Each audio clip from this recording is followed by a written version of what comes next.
List দুটোই মাছ ধরতেছে দেখো Can you find 1, 2, 3? No, here have another one. Here. এটাকে আমরা নিমো বলতে পারি। নিশাদ আজকে ডাইভিং টাইমে কিন্তু এই মাছগুলো দেখছি, নিমোটাই দেখছি। এই যে সেম বাট এটা বড়টা দেখছি।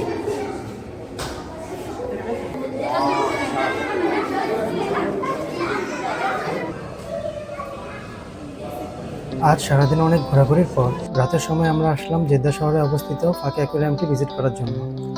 প্রথমে আমরা তাড়াহুড়ো করে টিকিট কেটে নিলাম।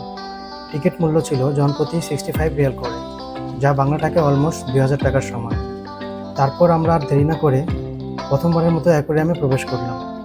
রেড সি উপকূলের কাছাকাছি অবস্থিত এই অ্যাকোয়ারিয়ামটি রাতের অন্ধকারে এক রহস্যময় জগতের প্রতিশ্রুতি দিচ্ছিল। প্রবেশদ্বার পার করার সাথে সাথে ঠান্ডা নোনা বাতাস আমাদের স্বাগত জানালো, যা ভিতরে দারুণ অভিজ্ঞতার ইঙ্গিত ছিল। এই অ্যাকোয়ারিয়ামে অলমোস্ট 200 প্রজাতিরও বেশি সামুদ্রিক মাছ এবং কিছু সামুদ্রিক জীব রয়েছে। কিছু সামুদ্রিক জীবের মধ্যে পেঙ্গুইন এবং সি লায়ন অন্যতম। So guys, let's enjoy the video and don't forget to subscribe my channel.